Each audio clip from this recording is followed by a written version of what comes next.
Welcome, everybody. It's time for Naked Sales. Don't worry, we all keep our clothes on, but we will strip down sales and present the bare essentials of selling today. And I'm really excited today. My guest is Mary Lou Kayser. She's the founder and chief writing officer of the Kingfisher Group.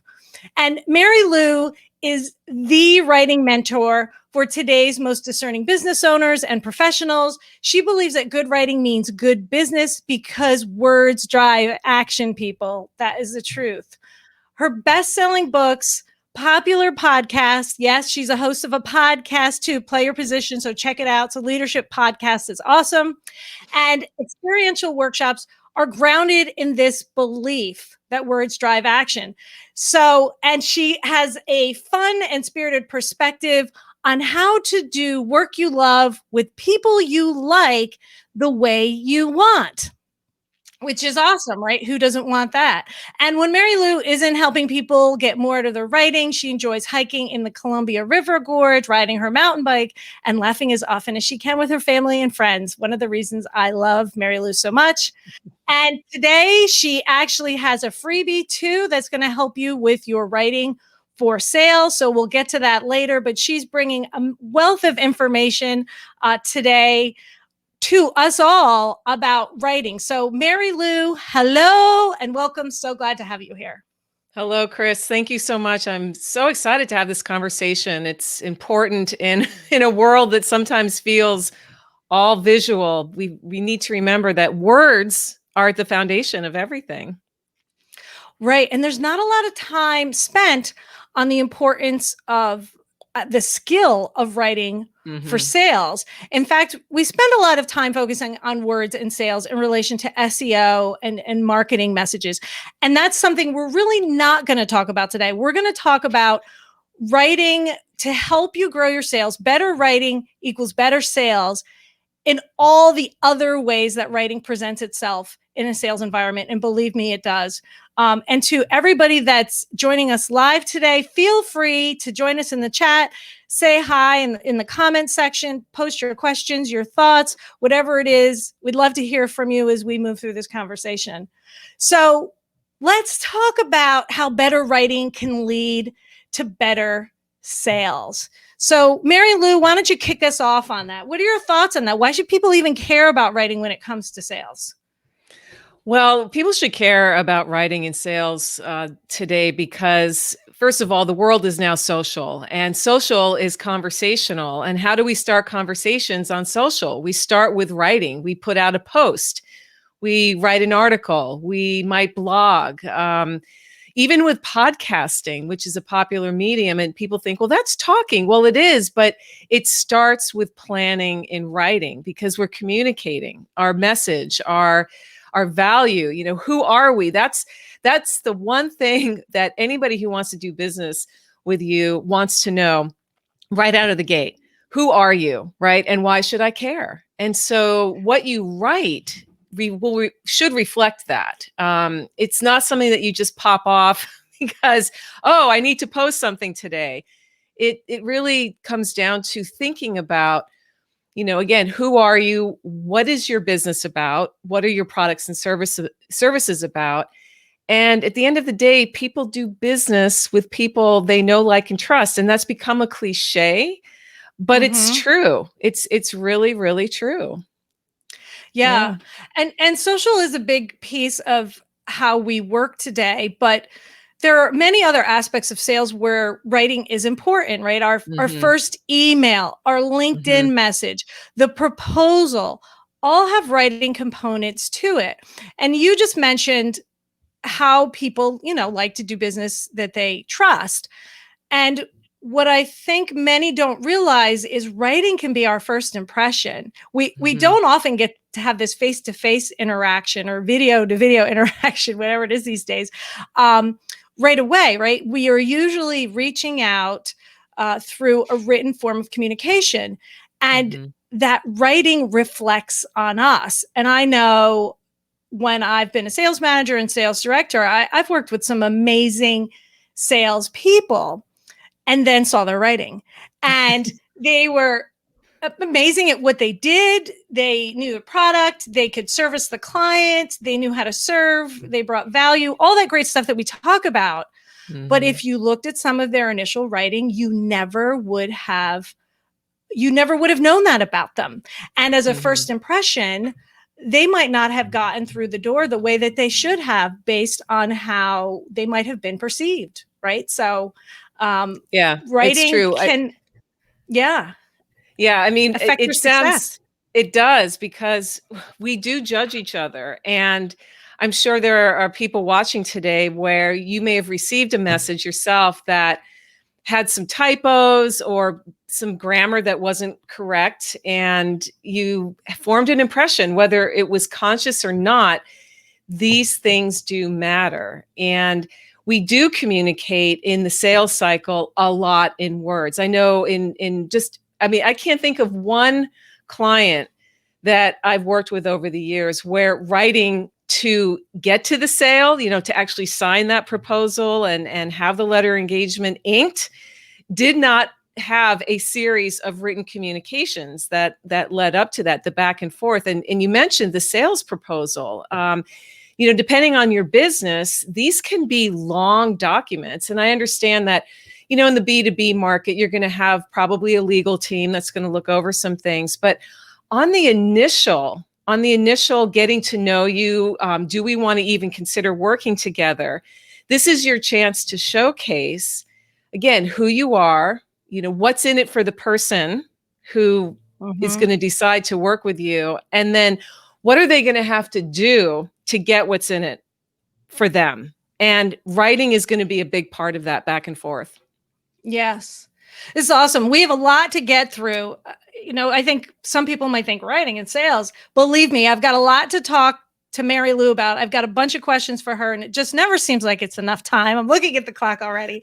So let's get through some of this, because I also want to talk about your 5 secrets to writing that drive sales forward. And that's a free PDF that Mary Lou is offering anyone that is interested. I suggest you all get it. I look through it. It's amazing. It's got information. It's got exercises. We'll keep talking about that. But first, a couple questions. Good writing, is it a generational concern? Oh my gosh, that is a loaded question, because we all know that, the way young people today are being taught is different than, say, their parents' generation. And because I think there's 5 generations in the workplace now. We've got senior boomers, Gen X, millennials, and Gen Zers. And that's a lot of different generations who had very different experiences in school. So in some ways it is. And in some ways, language is what holds us together. And so I think there's a big opportunity for generations to come together and say, here are some fundamentals of good writing that are going to serve everybody. And then here are some new ways of communicating that we can work into the, ebb and flow of the processes. And that alone, you and I were talking about this, we could have an entire series about the impact of generations on writing in the workplace and for driving sales. Yeah. Right. Okay. On the same sort of vein here, emojis in writing. Does emojis count as writing? Should we use emojis in business writing? What's too much? What's too little? Is it depend on the industry, the person, because emojis have become a commonplace in our writing now, in our communication. I think you hit it on the head, Chris. Emojis are contextual. I think when there's a familiarity with the person, you've gotten past that initial formality of layers, I think there's room for them. But I think, like anything, you want to be conscious of what you're doing. Again, I don't think there's been a business proposal for, 6 figures or even 7 figures that was full of emojis. I mean, I could be wrong. Maybe somebody who's watching there is, but I think, again, be cognizant that a well-placed emoji here and there, I don't think is going to make or break things, but consider the audience. Who is going to be looking at this? That's one of the biggest rules for anything you write, and emojis definitely. Right. That makes a lot of sense. And again, we're not talking about marketing per se, because I know there's a lot of theories with emojis and emails and that good stuff. Okay. Readability. Like, what does that mean? Often that comes up if I'm writing a blog, my blog is kind enough to rate me on certain things. One of them is readability. So talk to me about that when it comes to writing, because a lot of us are writing blogs and white papers and sharing our knowledge and resources. So what makes something readable? Because I think, well, I can read it. What does that mean, readability? So readability has to do with really the length of sentences. Shorter sentences are better. That's one of my big tips today is shorter sentences beat longer sentences every time, because you have less chance of confusing your reader, and you can take a long sentence if you've written it and break it into 3 short sentences. But readability really does have to do with that. And that readability index is based on, it's an interesting thing. About a 7th to 9th grade reading level is where we're aiming at as writers. And for those of us who have advanced degrees or love language, that can be hard sometimes. But the other piece to readability that I'm going to toss out there is, when in doubt, read what you just wrote out loud to yourself. It is amazing what the ear can catch that the eye cannot. Especially with typos, that's a big one, and also missing words, which is common because we're in such a hurry, aren't we, Chris? All the time, just popping something off, and then you look back and go, "Oh no!" So, take a breath, read it to yourself out loud, and then send it. Yes. Yeah. I try to make a habit of doing that, reading it back in my head. And I can't tell you how many times I've caught things that spell check, grammar, they don't catch. Like you said, a missing word, something weird, or, there's a comma missing or whatever it is. But when you read it back, just take that moment. But you're right. We're also pressed for time. And as salespeople, sales leaders, business owners, we're all pressed for time, right? And, more time with the writing. But yeah, that was Andrew. I shared that hashtag readability important. It makes a difference, right? It's not that much time. Take the time. But along the same vein, when you were saying those of us who've spent a lot of time, higher education, love language, I don't want to write something that looks like a 7th grader needs to read it, right? So, okay, I'll make it readable. But what about acronyms in industry jargon? Like maybe that makes me sound like a pro, or does it make me sound like a schmo? That was one of my fun questions for today. Are you pro or schmo when you're like, are you pro or schmo? Yeah. When you're using those, those big words that show that, you're smart and your industry, or, your customer's industry. So what are your thoughts on that? Yeah. Oh my gosh. Industry jargon and acronyms can be they can be a real stickler. And so again, my advice is simple is better. Keep in mind that everybody who's watching today is an expert in something. And so you have a vocabulary all your own. And chances are really good that the people you're wanting to do business with and you're engaged in a sales conversation do not have the same level of knowledge. Now, there are going to be cases, of course, but generally speaking, if you get the mindset of, I need to be able to explain things in simple, clear language, not littered with a bunch of, I call them $10 words, right? Or acronyms, which are industry specific. And I have a really quick story about that. Way back in a completely different iteration of my online career, I was working on websites for local small businesses. And I remember being in a meeting with a potential client, and she was a wonderful woman and she really liked me. However, as I was talking about what I was going to be doing to help her with her business, her eyes glazed over. And I realized in that moment, I was using vocabulary that I understood and she did not. And it was, thankfully, it had a happy ending, but it was a Right. wake-up call for me, because again, we tend to use words that are familiar to us, and always remember who you're talking to. Yes.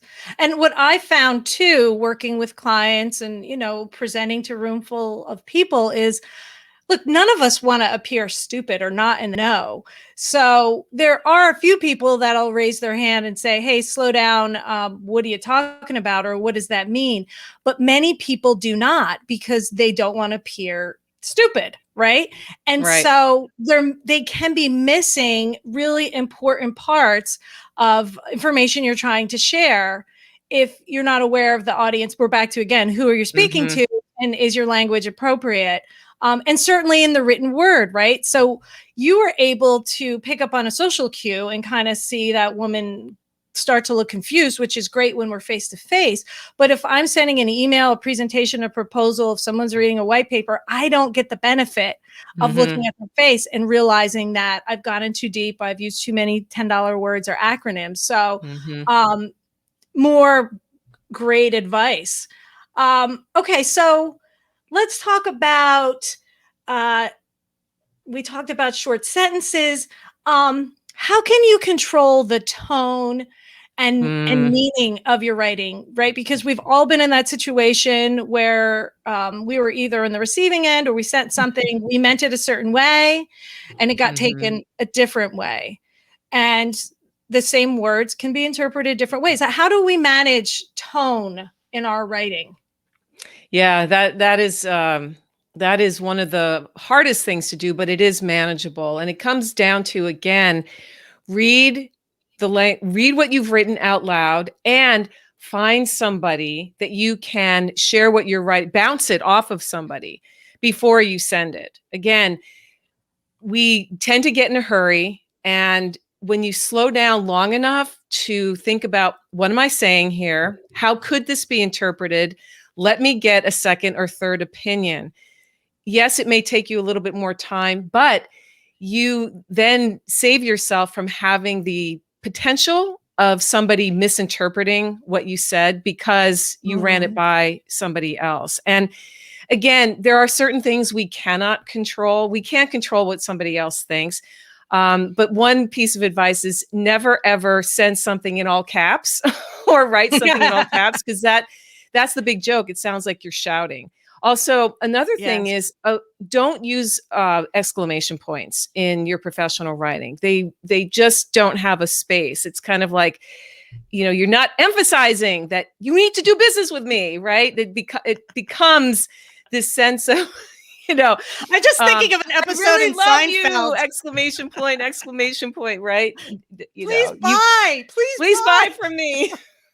Don't you see how amazing I am? I mean, and you are. I mean, that's the thing. We can joke about it, but using, again, short sentences, avoiding exclamation points, and the other thing too is one of the secrets in the PDF that I've got is write from a personal with a personal flair. It's okay to show up as yourself, right? It's okay to be conversational. You don't have to sound like a bot or, like an automaton, or think that, again, the formality of how many of us learned how to write is good for certain things, but for conversational, especially in the beginning, just be yourself.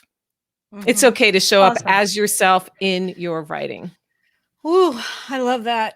But I do use a lot of exclamation points sometimes, Mary Lou. Guilty too. Sometimes I have to stop. I'm gonna have to work on that. Okay, so you gave us a great segue, podcast host and all. You're good at that. So play your position too. If you didn't catch it in the beginning, is Mary Lou's podcast, where she interviews people, all four types of leadership. So check it out. And so let's get back to the 5 secrets to writing that will help drive your sales. And if you want a copy of this, we're going to put a link where you can download it easily, get the information right here in the comments right after the show's ended. You can also reach out, connect with Mary Lou, and she'll get it to you. So 5 secrets. We already talked about making it personal, right? Be human, connect with people in your writing. So let's talk about another secret where you talk about using concrete words. What's that mean? Okay, concrete versus abstract words. Concrete words are specific that tie into the the five senses. So when you say, it's very common. So how are you doing today, Chris? I'm doing great. That's abstract. I don't know what great means. Does great mean that you just had an amazing massage or you just went for a run? It's the difference between something vague, that's abstract, versus concrete, where you get into specifics about, well, it's a nice day out. Okay. It's a nice day out because the sky is blue and the sun is shining and I can hear the birds. Very different. All of a sudden, I'm in a picture. Then kind of wondering, well, what is a nice day? Maybe a nice day for someone is it's pouring down rain. Right. Nice is is an abstract word. Yeah. Awesome. Okay. So active versus passive voice. I know this comes up a lot in writing. So give us a little tidbit on what that is. What does that So look like? active voice. Here's a clear example. Bill signed the contract. That's active. We can see Bill actively signing the contract versus the contract was signed by Bill. That's passive. So if you see the word by in a sentence, chances are good it's in a passive voice, and that's a weaker voice. You want verbs are action words, and again, sales is driven by action, right? Right. It that's as simple as I can get. And I go into more detail inside the guide, but always go for active voice versus passive. Yes. So everyone get this. If you want more details, believe me, they are in here and opportunities for you to practice too. So get this handout. Short sentences. Do you want to hit a little bit more on that? Like punchy sentences versus long ones? Yep. Punchy short sentences. Again, simple, clear language versus, as much as if you love language like I do, it's easy to go on and on and on in a sentence.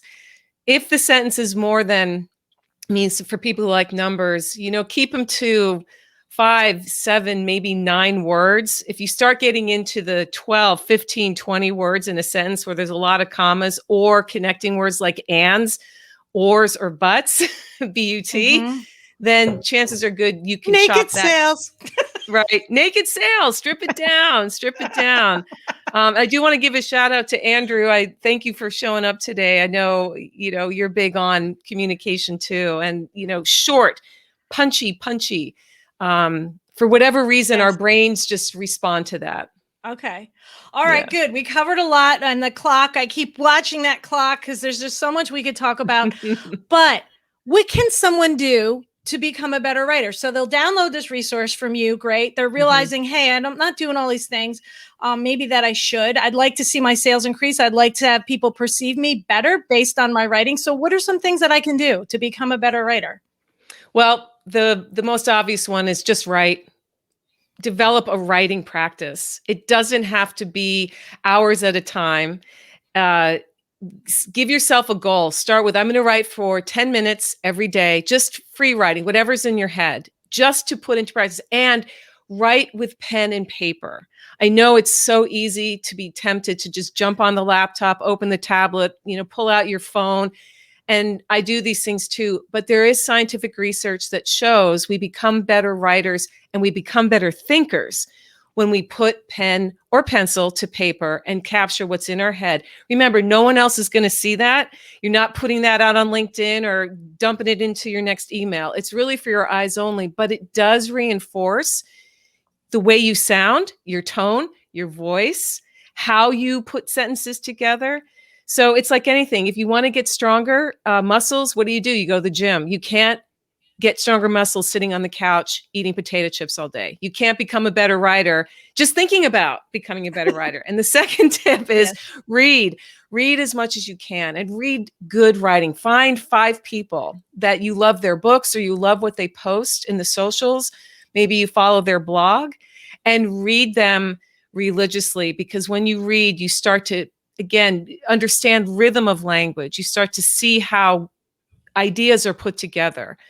And it's all good. If you're looking for short sentences, there's no better writer to read than Ernest Hemingway.